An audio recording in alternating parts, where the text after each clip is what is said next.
সবাইকে আমন্ত্রণ। আমি আজকে ডক্টর কামরুন কলি আপনাদের সবাইকে স্বাগতম জানাচ্ছি প্ল্যানেটারি হেলথ একাডেমি সুরক্ষার প্রতিদিন আয়োজনটিতে এবং আজকে কথা বলবো মানসিক স্বাস্থ্য এবং মানসিক স্বাস্থ্য সংস্কার বিষয়টি নিয়ে। মানসিক স্বাস্থ্য, সেবা এবং গবেষণা এই তিনটি বিষয়েই আমাদের ধারণা একটু কম আছে জাতিগতভাবে, এবং মানসিক স্বাস্থ্যের সাথে যে মানবাধিকার জড়িত বা হিউম্যান রাইটস অনেক গুরুত্বপূর্ণভাবে জড়িত সেটাও আসলে আমরা বেশিরভাগ অবগত না। যদি আমি বলতে চাই যে একজন ইন্ডিভিজুয়াল বা একজন ব্যক্তি হিসাবে আমার মৌলিক অধিকার হচ্ছে চিকিৎসা সেবা, কিন্তু আমাদের মধ্যে যারা শারীরিক, শ্রবণ বা বাক প্রতিবন্ধকতা যাদের আছে তারা কি আসলে যখন তাদের দরকার হয় তারা কি ইজিভাবে স্বাস্থ্যসেবাটা নিতে পারে কিনা, আমাদের স্বাস্থ্যসেবা কি স্বয়ংসম্পূর্ণ কিনা। সো যখন তারা নিতে না পারে তখনই আসলে তাদের মানবাধিকার লঙ্ঘিত হয় বা হিউম্যান রাইট ভায়োলেশন হয়, এবং এটা পরবর্তীতে যেয়ে তাদের মানসিক স্বাস্থ্যে প্রভাব ফেলতে পারে। সো এই যে হিউম্যান রাইট এবং মেন্টাল হেলথের যে ইন্টারসেকশন বা এই যে রিলেশনশিপটা, সেটা নিয়ে আজকে আমরা কথা বলবো। আমাদের সাথে আছে বিশেষ অতিথি তিনজন এবং তারা যুক্ত হয়েছেন তিনটি ভিন্ন মহাদেশ থেকে আমাদের সাথে কথা বলার জন্য অনলাইনে। সো আমি প্রথমেই তাদেরকে পরিচয় করে দিব এবং তারপরে আমরা চলে যাব আলোচনাতে। সো ফার্স্টেই আমি আজকে আমন্ত্রণ জানাবো প্রফেসর রবার্ট ভ্যান ভরেন, যিনি একজন প্রধান নির্বাহী পরিচালক এবং হিউম্যান রাইটস এন্ড মেন্টাল হেলথে FGIP কাজ করছেন, এবং উনি আমাদের সাথে যুক্ত হয়েছেন নেদারল্যান্ডস থেকে। এবং তারপরে আমাদের সাথে আছেন শার্লিন শুঙ্কেল, যিনি হচ্ছেন প্রতিষ্ঠাতা ও CEO global mental health peer network GMHPN, and who is joining us from South Africa. এবং আমার সাথে আরও আছেন ডক্টর তাসদিক হাসান, যিনি একজন মানসিক স্বাস্থ্যকর্মী এবং গবেষক, এবং যিনি কাজ করছেন faculty of information technology মোনাশ university থেকে, এবং আমাদের সাথে যুক্ত আছেন আজকে অস্ট্রেলিয়া থেকে। So I welcome three of you today in this program, and we are really happy to have three of you here. And thank you so much for managing your time, because I know Dr. Tasdik is joining from Australia, Charlene is joining from South Africa, and Professor Robert is from Netherlands. And we'll be really happy to have your insights about intersections of mental health and human rights, and how can, as individual who is working in mental health professionals or maybe a health system from a lower income society, how can we maintain a human right based approach to provide an accessible or equitable mental health care for all, including the people who have disabilities. So we'll start with Professor Robert today, and we'd like to know from you, like, why is the concept of human rights is crucial in mental health? I think it's crucial because people with mental health issues usually are kind of pushed aside. People have a tendency of being afraid of them. They are different, or they might act differently. There are a lot of stigmas and a lot of wrong concepts. And so I think it's very important to do everything possible to help them to have their voice and to be equal parts of society. In my past, I've been working in countries with a very institutional and biologically oriented mental health care system. I've seen unimaginable human rights abuses. They're all across the world. It's not only in the global south. The same is happening in the north. The same is happening in the United States. And for me, it's just unacceptable that people are pushed aside because they have a health issue. If somebody has a broken leg, you just don't say that, well, you're out because you have a broken leg. And so this is an issue of trying to educate people and to make them understand that they're equal citizens and should have exactly the same rights as us. Thank you, Professor Robert. So can you tell me, like, what motivated you to build your career in these intersections of human rights and mental health? Well, it's kind of unusual. As a very young person, I started being interested in people put in psychiatric hospital for political reasons in the Soviet Union, and did that work for the first 10 years. Then the Soviet Union disintegrated, and I understood that we needed to help people in that part of the world to rebuild their mental health care services and to kind of reconnect with the rest of the world. And that's when I understood that what was happening to political dissidents was happening to vast numbers of people who were just excluded from society, locked up in big institutions outside the city, and where human rights abuses were a daily occurrence. And I just couldn't stand it. I couldn't keep silent, and I understood that, if nobody is doing this, then somebody has to do something. So we reorganized our organization and started focusing on this.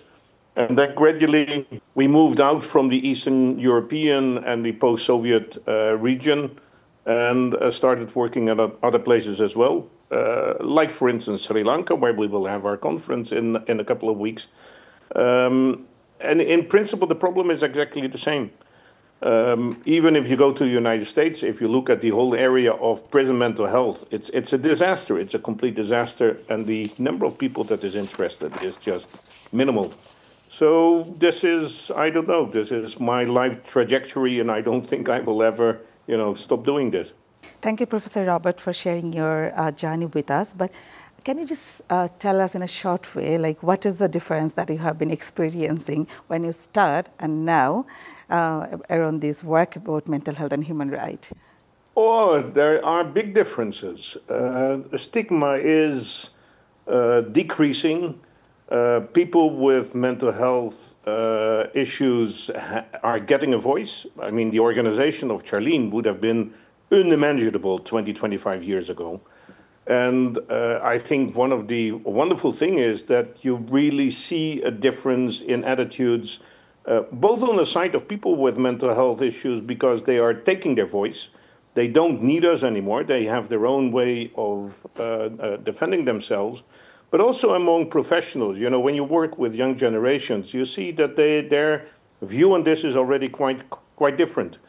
And for me, very exciting is that a lot of the innovations that are happening are actually not happening in the old world, where I'm situated, but are actually happening in the global south. And we can learn a lot from you people down there.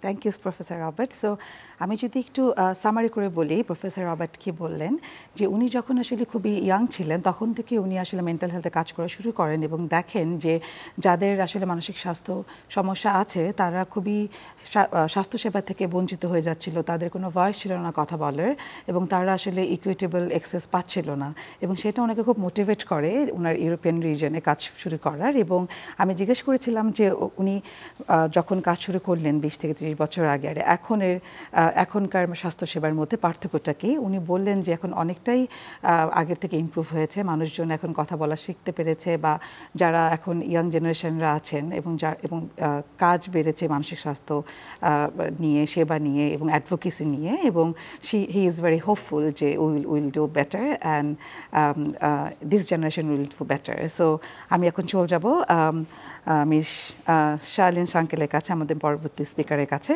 So hi Charlene, thank you so much for joining us. Thank you for having me on your show. As a prominent global mental health advocate who advocates for including people with lived experiences in the mental health discussion. So why do you believe that? Like, why do you believe that it is essential to include the people who have lived experiences of mental health problems in the discussions around mental health? Yeah, I think the disability movement slogan encapsulates it nicely. It's nothing about us without us. As Robert also explained, it's also a human rights issue. We have a human right to be included in discussion platforms. But apart from that, through people with lived experience, unique experiences, both understanding the impact of mental health conditions, but also understanding navigating systems in order to kind of trying to find something that could put you on a recovery journey.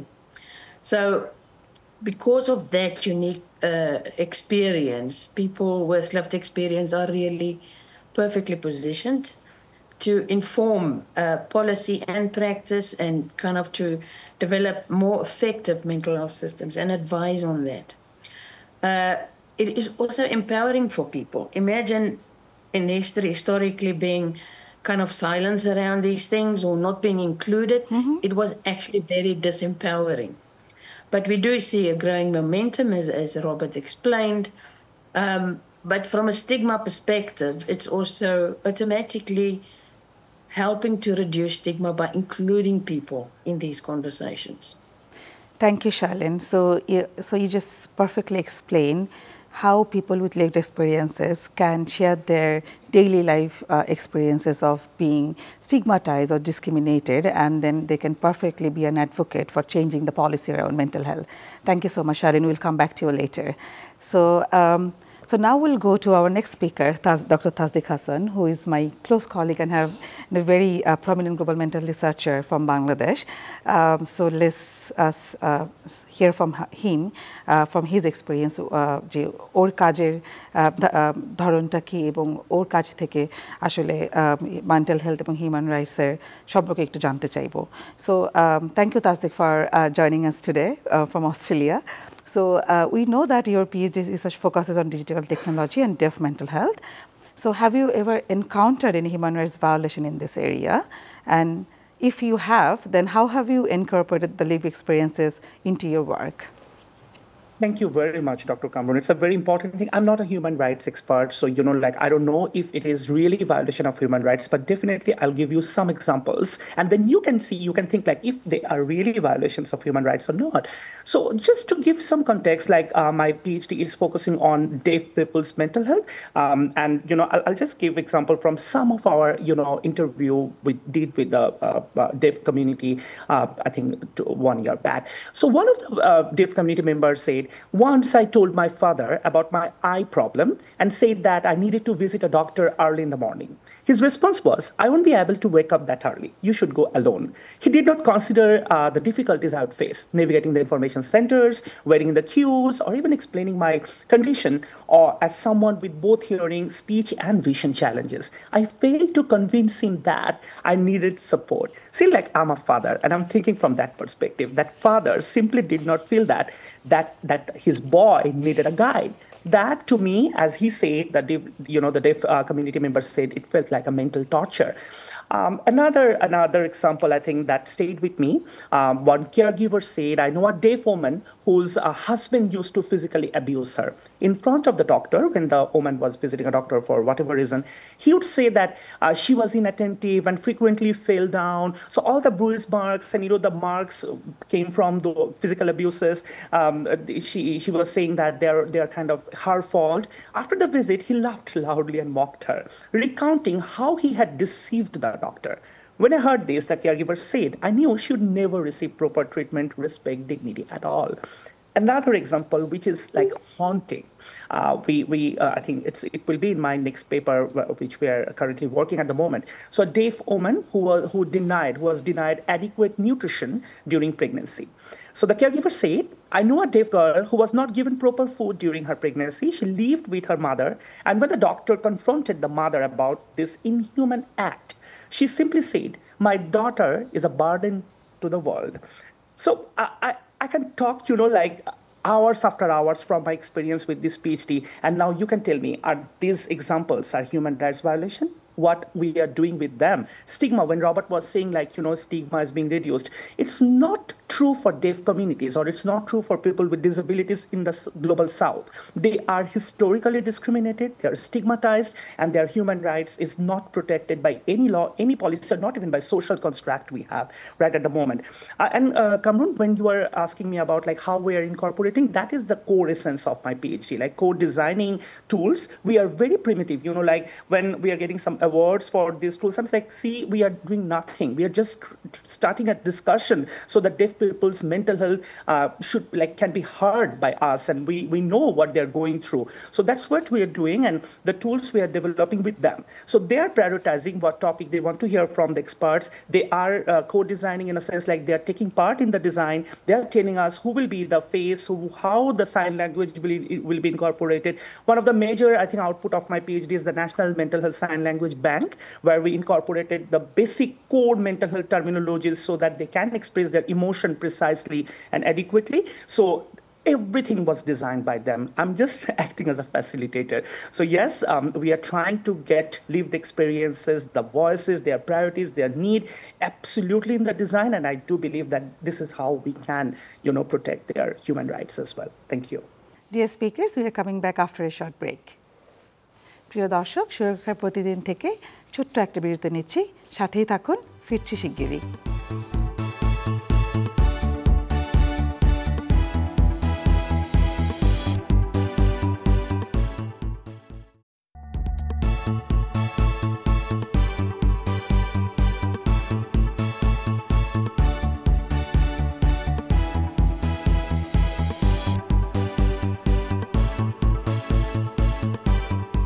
সুরক্ষার প্রতিদিনে আবারও সবাইকে আমন্ত্রণ জানাচ্ছি। আমি doctor Kamrun কলি এবং কথা বলছি তিনজন বিশিষ্ট মানসিক স্বাস্থ্য বিশেষজ্ঞ এবং আমাদের সাথে জয়েন করেছেন সাউথ আফ্রিকা, অস্ট্রেলিয়া এবং নেদারল্যান্ডস থেকে। চলুন তাদের কাছে আবার ফিরে যাই। So professor Robert, we came back to you again after the short break. So we will talk about the second Reimagine Mental Health Conference in Sri Lanka that is going to happen in the later of this month. So I want to know that under the theme of this conference is navigating new challenges and innovations in the digital age.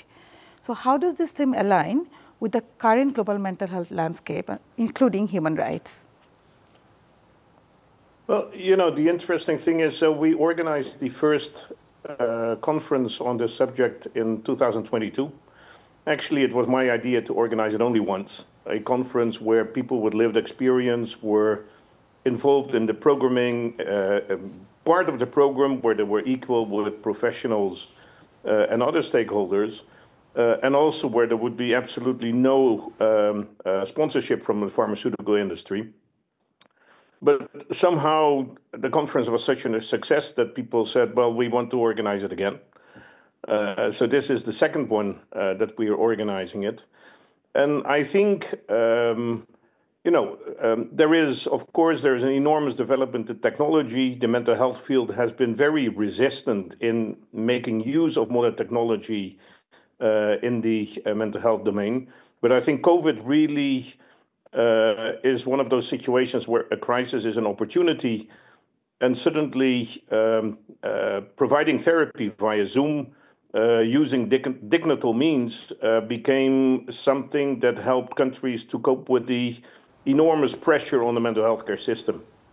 And we see that a lot of things are developing in this area, which are actually very helpful, because with all these means, we are able to reach far more people than we ever were able to reach before. Unmet needs can be answered. We can adjust our programs, making use of these digital means. And I think this is really very exciting, because one of the big problems that we always were facing is that even with the services that were available, and as you know, in the global south, much less is available than in the kind of the old world up north. This is really a momentum which will change everything. And for me, very exciting is that when I look at this field, much more is happening in your part of the world than in our part of the world. And this is the situation where we can start learning from you. And I think the conference in Colombo is actually exactly bringing these two sides together. Very nice to hear that, Professor Robert. And we really hope that this conference gets highlight because Global South people really need to be in this discussion of the mental health, especially because we are underfunded, or maybe we are also under-aware of this crucial issue of mental health and human rights. So we'll go to Charlene now. So Charlene, you're also joining this conference. So how do you think you're ensuring this greater representation from the Global South in this global mental health discussion?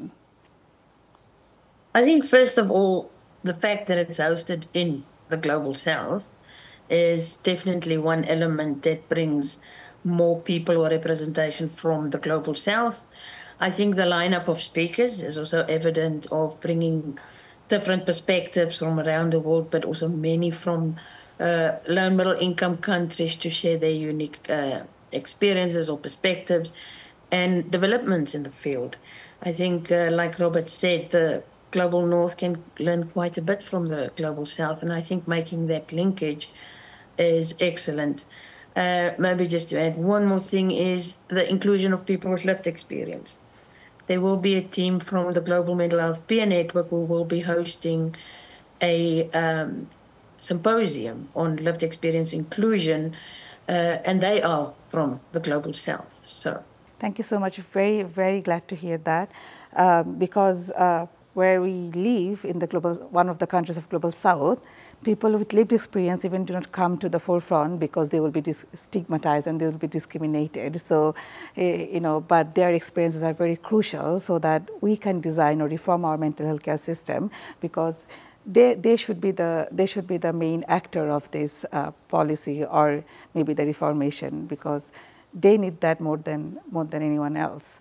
Thank you so much, Charlene. So, Tasdik, you're also attending this year's conference as a keynote speaker, and also you're going to facilitate a workshop. So, as an individual from the Global South, how do you think you're going to share your experience with the participants and bring the experience of the Global South in the limelight with the conference participants? Oh my God, it's I'm already very scared and nervous because the lineup of speakers, among them, I'm a baby speaker, and it's fantastic for me. It's a great honor. And what I'm going to do is definitely I will talk, not as a keynote speaker, that's one of the agenda, but every session I'll be in, I'll try to ask hard questions to the speakers, and I want to give them very hard time. Apart from that, my talk will be, kind of focusing on my current work on deaf mental health and, digital tool. And I want to discuss about the complexity around the methods, because it's not only about lived experience here, lived experience and certain, physical disabilities, which is not one, two. Most of the deaf people have speech difficulties. So comorbid, different abilities, and at the same time lived experience of mental health. It was a very complex project to discuss. So that's what I want to discuss with other dignitaries and the speakers, and definitely I want to know how we can proceed. What should be our next step? Because it's just a PhD. It's a 3 years work, and then what's next? How we can get it on board for the next step. So that's one. The workshop I'm conducting, that's mainly focusing on overall digital mental health implementation challenges, opportunity scope, how Global South, or it's not only about Global South, it's overall, how globally we can efficiently think of implementing digital tools which will benefit people. It's not like adding one more application to the system. It's just whatever existing we have, how we can make it more efficient, how we can assess it, the clinical effectiveness. So maybe that's going to be the core focus of my workshop. But at the end, I want to say I'm very excited, and I'm very nervous at the same time. Yes.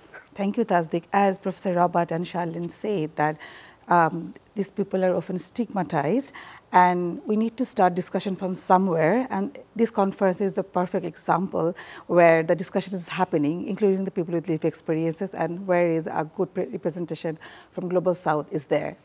So, Professor Robert, the last question to you, as you mentioned in your response, that Global South is often underrepresented in the mental health discourse, of course, because we have different challenges in terms of finances or maybe the social structure, healthcare professionals. So how do you think this conference can establish new networks for the countries like Bangladesh or maybe India or Nepal? Well, this is exactly why I'm so excited that we're organizing it in the Global South, because, we're a global organization, but actually a lot of our work is still in the Global North. We have been working in the Global South. We're still continuing working in Sri Lanka. But I think this is really an impetus in order to bring the two continents or the two sides of the globe, you can say, together, and to have us learn from the vast experience that you already have. Because actually, if I look at the speaker list, most of the keynote speakers are coming from your part of the world. They are the ones who have been pushing this. They are the ones that have been experimenting this. They are the ones that have developing new ways of providing treatment to unmet, populations that have not had their needs met. And I think we can learn a lot of this. And my hope is that this will be a networking meeting which will result in work in future between participants in the conference. I'm very excited about this, and I really hope that I can learn a lot from you people. We really hope that too, Professor Robert. So now I'm going to Charlene. So Charlene, from your experience in South Africa and beyond, so what recommendations would you give to a country like Bangladesh for rethinking mental health care Because recently, as maybe you have heard, that Bangladesh is going through a transition. So healthcare is also one of the part of it. So how do you think we can do better in terms of providing right-based approach for the mental health care for the people? I think definitely, first of all, to make sure that people with lived experience are included in these decision-making and discussion platforms. But in order to do that, it's also important to know how to include people meaningfully and authentically. I think addressing stigma or any power imbalances that may exist, and also to empower people. Remember, people have been kind of silenced, if I can put it that way, and that's been very disempowering. So if you want someone to meaningfully engage in these discussion and decision-making platforms, it's important that you empower them to do so. And then you can really establish the structures within the system, but also in communities where they can engage and play different roles through decision-making, advising, and so on. Therefore, it's important to develop partnerships with people with lived experience. No more this us and them phenomenon, and to follow principles of effective engagement. So, Charlene, as Tasdik was saying that about the deaf community, all the violations that happen into the family level, if you can, recall that maybe husband or a father or maybe a neighbor. So, how do you think these people with lived experience can cope up with this community or family level problems, and then can come to the forefront, or maybe get an equitable access or non-discriminating access to the mental health care? So how do you think we can empower them in the root level? I think it's very important that families are included in transforming mental health. And I think stigma in this instance is also important to reduce stigma. I think people Yes, correct, yes. Thank you, Charlene. So Tasdik, my last question to you. So as a global mental health researcher from Bangladesh, so what do you see as priorities for improving mental health care? Because we know that we have a limited resource in terms of finances or other aspects. Yes, I'll be very specific about it. But before that, I want to clarify. When I was talking about the stories related to human rights violation, and Charlene was expanding on that, we have some beautiful positive stories too, like family where kind of the supportive system for the deaf people, and around the world, in many cases, you'll see where family played the positive role to to recover, to get over. So we definitely need to talk about the positive side as well. So as you asked about mental health reform, I think I'll give priorities from 3 different perspectives. One, definitely research. As global mental health researchers, secure funding. We need to secure adequate funding for clinical trials, and I'm talking about clinical trials specifically because I can't even remember what was the last clinical trial I read or I heard about in Bangladesh going on in global mental health. I don't know. So we need to co-design innovative tools with different populations. So that's one of the research. I'm not talking about the burden, because we already have some of the research on that. We need to go beyond that. We need to design something to reduce burden. We need to have effective data management system, monitoring, evaluation. So that's kind of my priorities for research. The second one will be service development. We are talking about it since a couple of years, age gap. We need to implement that at the national level. Definitely should be a priority. Implement mental health care at the primary care level. Me and Kamrun, we are advocating for this, I think, for years. Also, we need to think about leveraging technology at service development. And last but not the least, advocacy. We need to educate people about public mental health. We need to reduce stigma and discrimination, at all levels, and encourage young advocates to get involved in all discussion. Thank you so very much. Thank you, Dr. Tasdik. Maybe I will summarize this in Bangla, but before that, I would like to thank you, Professor Robert and Charlene and Tasdik, for giving us time, and it's been an absolute privilege to learn from your experience. And I hope that our conference in Sri Lanka goes very well, and we can involve the people with lived experience, because they are the primary actor of our reformation of the mental health care. So thank you so much, and we'll meet again. So দর্শক, কথা বলছিলাম তিনজন বিশেষ অতিথি যারা মানসিক স্বাস্থ্য গবেষণা এবং অ্যাডভোকেসি নিয়ে অনেক দিন ধরে কাজ করে যাচ্ছেন। আমি জিজ্ঞেস করেছিলাম তাদেরকে যে যেহেতু মানসিক স্বাস্থ্য নিয়ে কাজ এবং গবেষণা পুরো বিশ্বেই কম, কিন্তু আমাদের মতো দেশে লাইক বাংলাদেশে এটা নিয়ে আরও বেশি কাজ কম। তো আমি জিজ্ঞেস করেছিলাম যে আসলে কীভাবে এই স্টিগমা বা ডিসক্রিমিনেশনটাকে দূর করা যায়। সো এবং কিভাবে আমাদের মতো দেশ বা অন্যান্য যে দেশ আছে গ্লোবাল সাউথে কীভাবে এই মেন্টাল হেলথ ডিসকাশনের মধ্যে আরও বেশি করে তাদেরকে রিপ্রেজেন্ট করা যায়।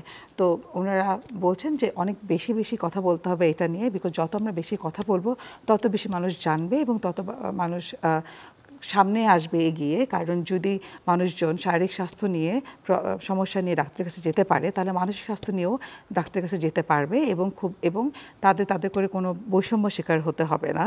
সো এটা নিয়ে ওনারা কথা বলছিলেন এবং ডক্টর তাসদিক শেষের দিকে বলছিলেন যে আমাদেরকে বেশি করে গবেষণা করতে হবে এবং গবেষণা করে দেখতে হবে যে কী ধরনের কমিউনিটি বেসড প্রোগ্রাম করলে আরও বেশি মানুষ উপকৃত হবে এবং সেই প্রোগ্রামগুলোকে বানানোর সময় যাদের মানসিক স্বাস্থ্য সমস্যা আছে তাদেরকে আরও বেশি করে ইনভলভ করতে হবে, কারণ তারাই কিন্তু বেশি আমাদেরকে দিক নির্দেশনা দিতে পারবেন, কারণ তারাই জানে যে তাদের কি দরকার। সো যেটাকে আমরা বলি পিপল উইথ লিভড এক্সপেরিয়েন্সে যাদের আছে তাদেরকে আরও বেশি করে ডিজাইনিং বা প্রোগ্রাম ডিজাইন করার সময় তাদেরকে ইনক্লুড করতে হবে। এবং 3 নাম্বার যেটা ডক্টর তাসদিক বললেন যে আমাদেরকে অনেক অ্যাডভোকেসি করতে হবে, যে ইয়াং জেনারেশনরা আছেন বা নতুন জেনারেশনরা আছেন তারা যদি বেশি করে কথা বলে, বেশি করে জানতে চায় মানুষ স্বাস্থ্য নিয়ে, তাহলেই কিন্তু স্টিগমা দূর হবে এবং স্টিগমা দূর হলেই কিন্তু ডিসক্রিমিনেশন অনেক কমে যাবে।